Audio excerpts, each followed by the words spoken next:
Boa noite, pessoal. Nós somos do projeto CRS da turma da Zool 12.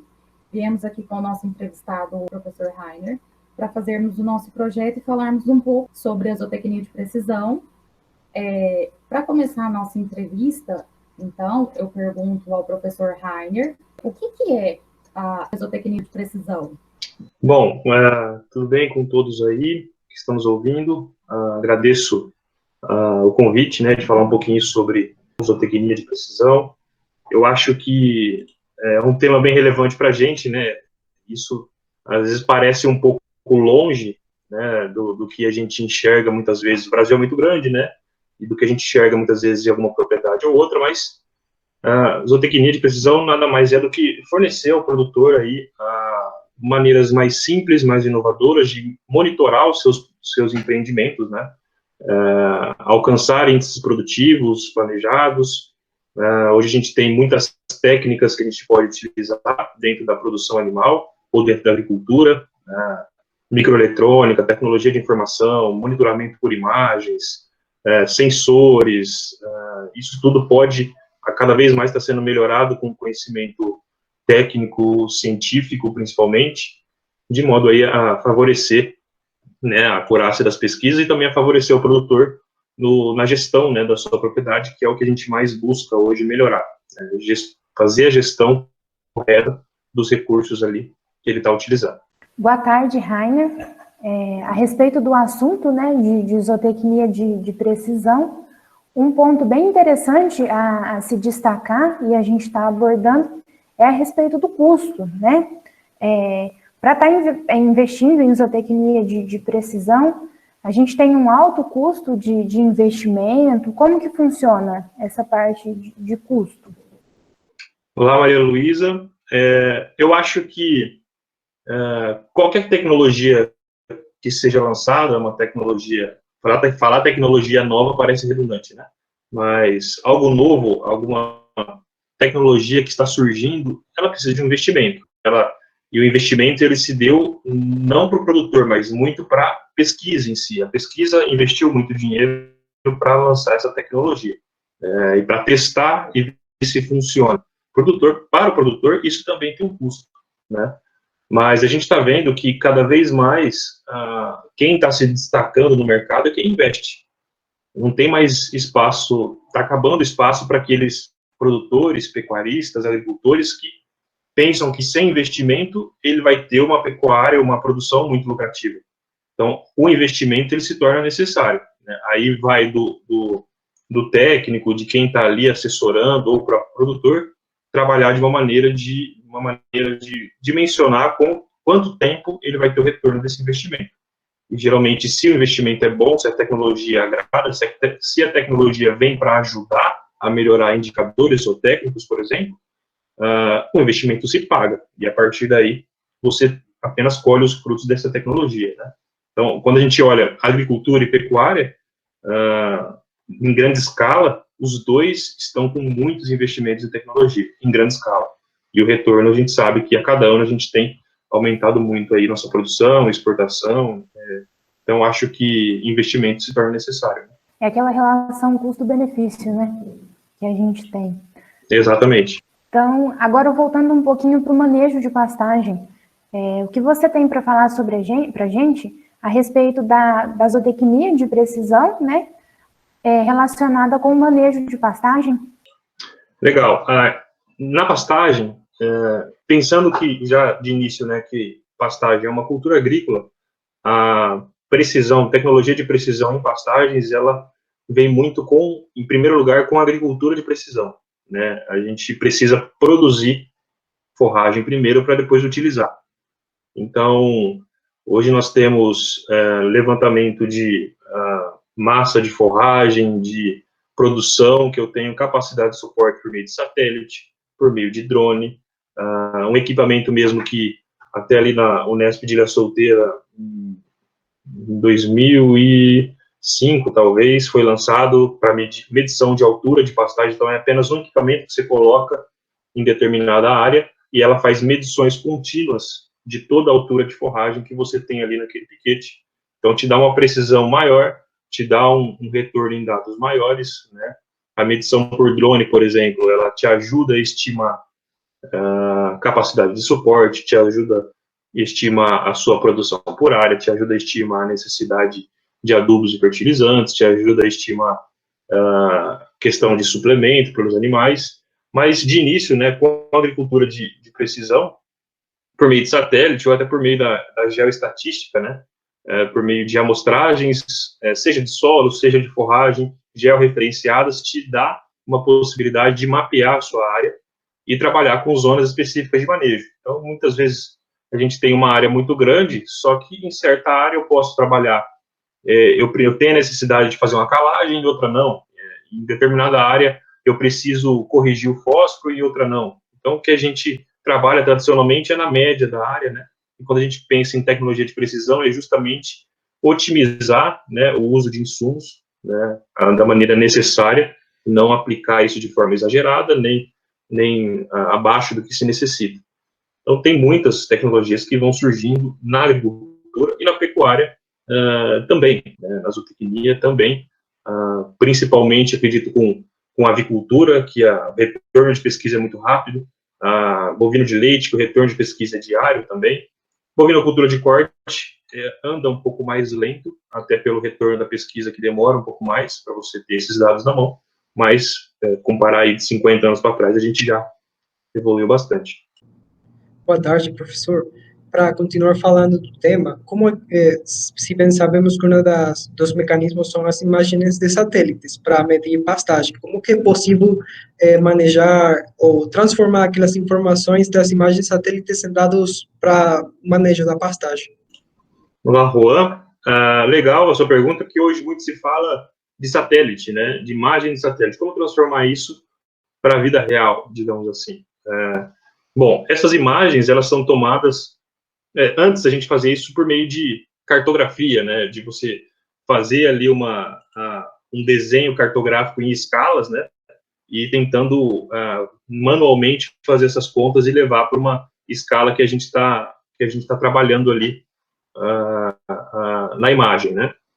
Mas as imagens de satélite, elas têm substituído, a gente saiu de fotografias aéreas, imagens aéreas, agora a gente tem as imagens de satélite substituindo a base da produção da cartografia que a gente tinha lá atrás, né?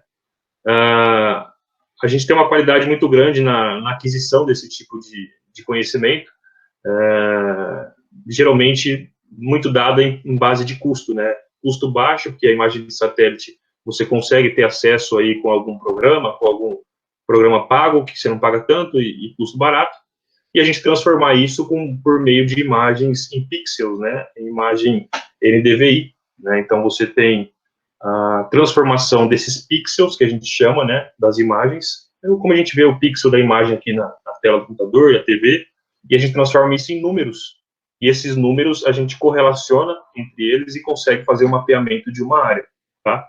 Então, não é uma coisa difícil de ser feita. Então, a gente tem, por exemplo, a gente consegue ver diferentes ocupações no uso do solo por meio de satélite, por meio dessas respostas espectrais que a gente fala, né, ou de algumas classes de uso do solo, produção alta de massa de algum tipo de planta invasora ou de forragem, que podem ser detectadas aí a nível de pixels.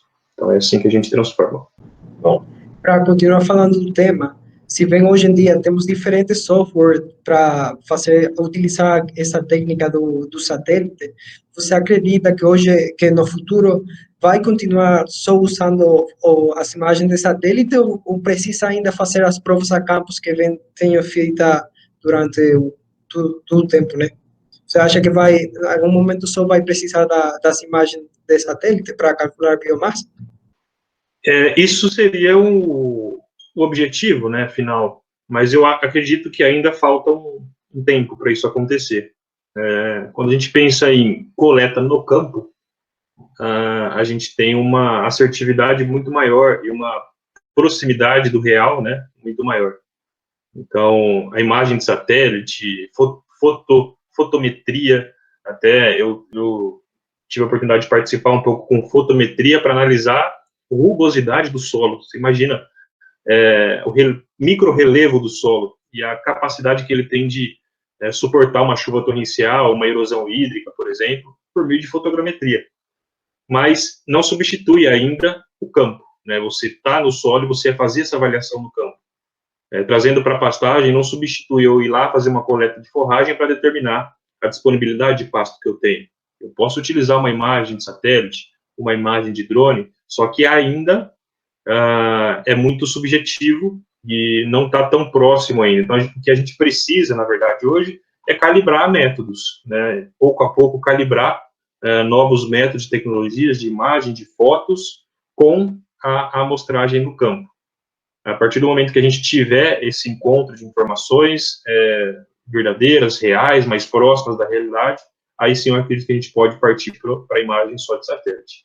Mas já temos, né? Já temos aplicativos aí, que a gente consegue baixar um aplicativo e por meio de uma imagem, uma foto, você, no aplicativo, te sai lá a capacidade de suporte, te sai número de animais por hectare, te sai produção de forragem, mas quanto que isso significa a realidade, né? Então, isso a gente está caminhando ainda.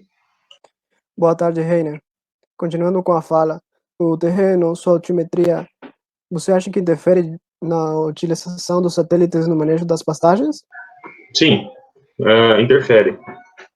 Porque, de acordo com o que você usa a imagem de satélite, se é mais próxima ou mais longa, muitas vezes ele não detecta muito bem essa questão de altimetria. No campo, né? No campo você trabalha com medições ali, com teodolito, com alguma coisa nesse sentido, para verificar essa diferença de altimetria. Por meio de geoestatística também no campo, você correlaciona dados altimétricos com dados reais de produção, de solo, com a variável que você imagina, que você quer buscar.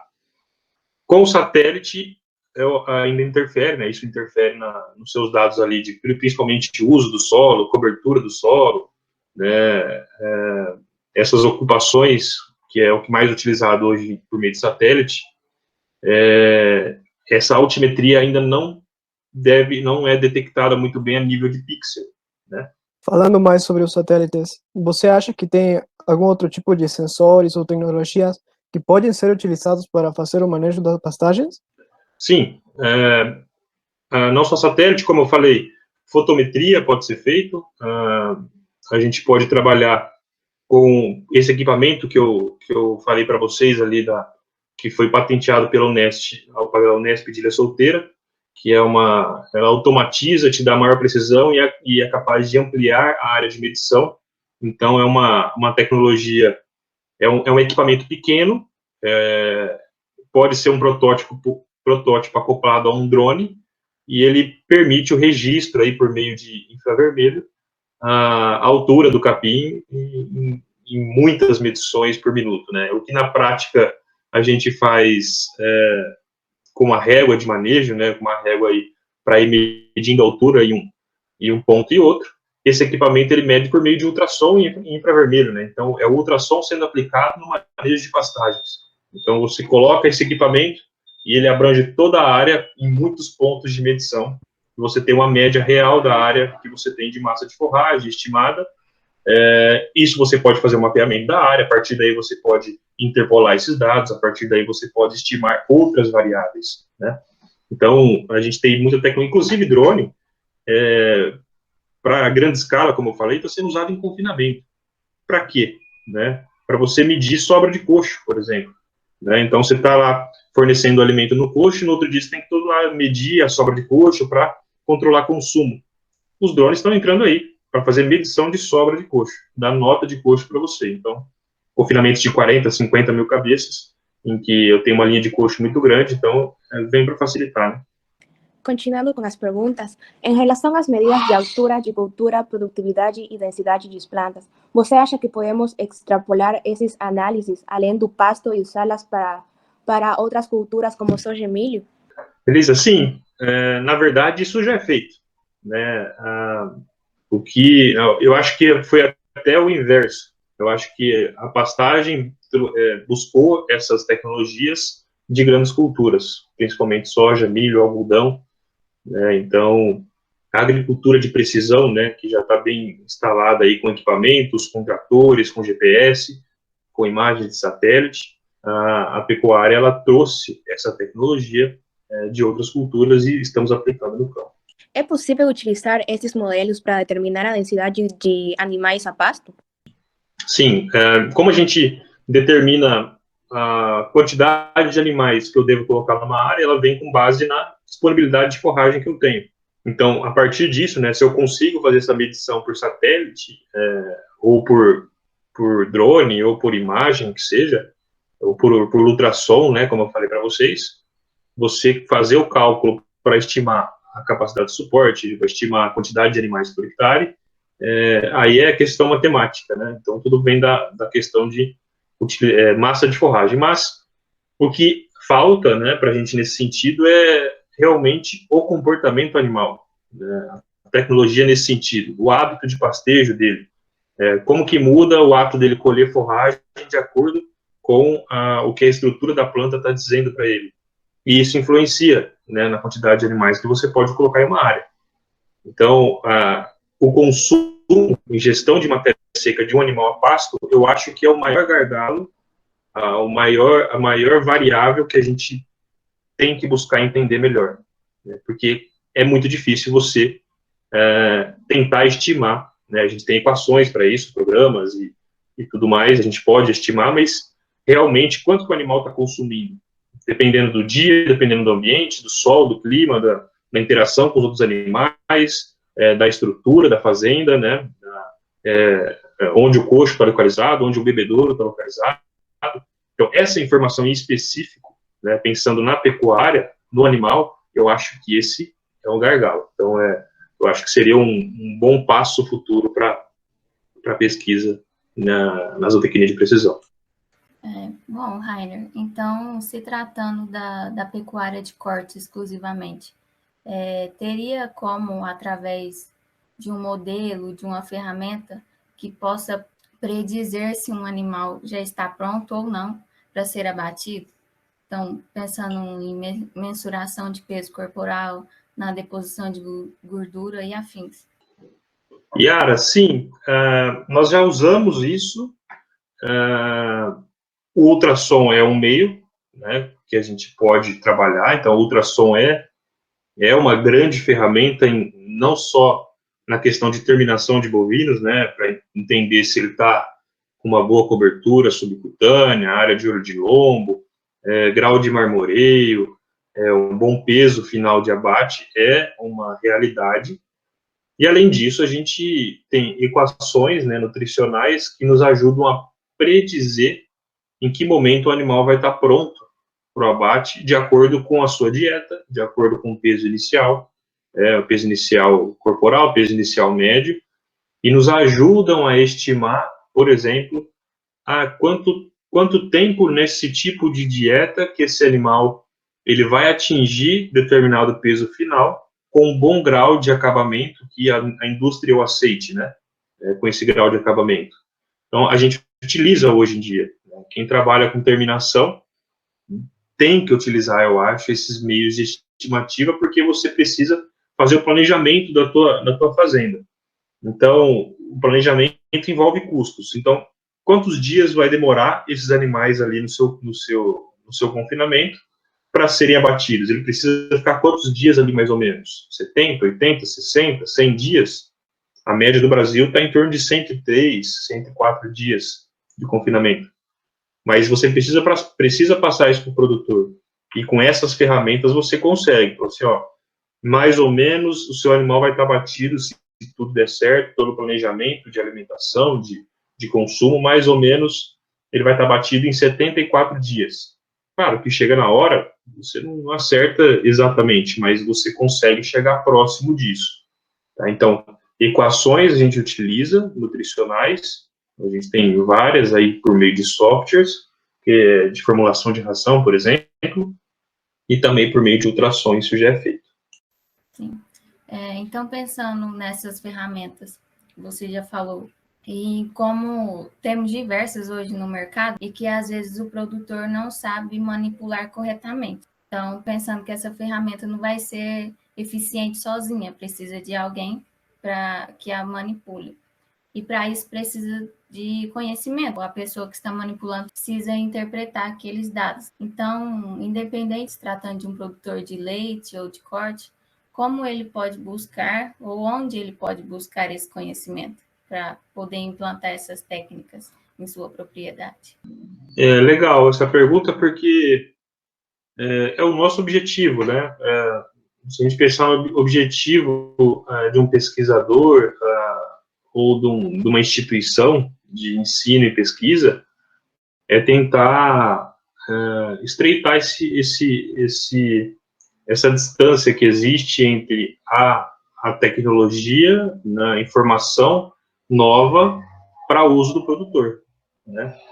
Então, onde o produtor busca isso? Aqui, né? Aqui, nesse vídeo que a gente está fazendo, com informação, ele busca, claro, ele pode buscar em artigo científico, ele pode buscar em conhecimento, em artigos publicados, só que eu acho que isso ainda é um pouco distante do produtor. Tem o produtor que ele está atualizado em artigo científico, em pegar uma revista e ler em inovações que estão surgindo, ele ir num simpósio, ele ir num congresso, ele assistir um curso, ele pagar um curso para entender o que está acontecendo atualmente, ele assistir uma palestra, alguma coisa nesse sentido, entrar no YouTube e ver um vídeo como esse, é aí que ele vai tirar informações, né?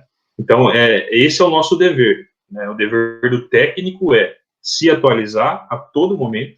Então, pós-formado, ele não pode deixar de se atualizar, ele não pode deixar de ler, ele não pode deixar de buscar informações e passar isso para o produtor, tá? Mas aquele produtor que, além disso, que não espera o técnico vir com a informação, ele busca isso, e hoje isso está muito fácil, porque estamos num modo virtual agora, infelizmente, por conta da pandemia, mas o que a gente tem no YouTube, de você abrir, eu quero saber sobre tal assunto, você encontra live a rodo, você encontra congresso, simpósio, bate-papo de profissionais de excelência em grande escala, você encontra o que você quiser. Então, o cara que está com vontade e ele busca essas informações, hoje ele encontra. Muito mais facilmente do que antigamente, que ele precisava esperar o técnico chegar na propriedade para passar essa informação para ele, ou ir até um congresso, ir até um simpósio, ir até um bate-papo nesse sentido. Se a gente for pensar lá atrás, na época do meu avô ainda, do meu pai, como que isso era feito? Principalmente pela Embrapa aí. Surgiu uma nova tecnologia, uma informação nova que era importante para o produtor, ele ia mandar isso para lá, para a sede da Embrapa, para ser impresso, para ir ser enviado para certos polos, até o produtor receber isso aí, e já passava muito tempo. Hoje não. Saiu uma coisa aqui, se eu quiser mostrar para o mundo inteiro, agora eu mostro. Então, hoje está muito mais fácil, e eu acho que vai muito do interesse, né, e da vontade do produtor em evoluir sempre, e do técnico também. Rainer, falando agora um pouquinho sobre pesquisa, sabemos que as pesquisas foram fundamentais para o avanço da zootecnia de precisão. Então, o que se espera da pesquisa daqui para frente? Para onde mais ela vai avançar? A pesquisa, Letícia, ela está sempre acontecendo, sempre avançando. Eu citei um exemplo de um gargalo que a gente tem em entender melhor o consumo, né, do animal a pasto. A gente pensa no confinamento, na FASU mesmo, nós temos um intergado ali, que você tem um controle de consumo 24 horas por dia, né? Fica fácil a gente saber o que o animal está consumindo.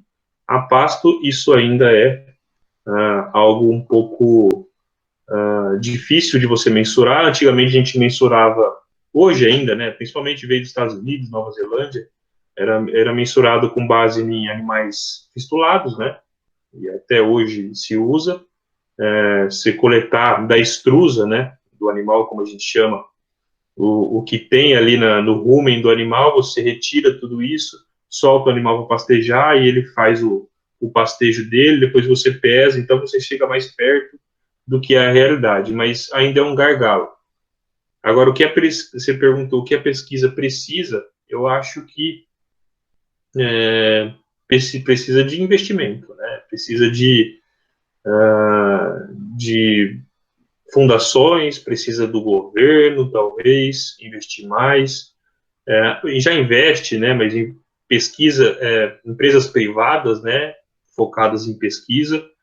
Quanto mais investimento a gente tem, quanto mais avanço a gente tem nesse sentido, melhor para a população, né? Então, nós estamos aí há uns 10 anos com uma baixa nesse sentido, né, de investimento em pesquisa.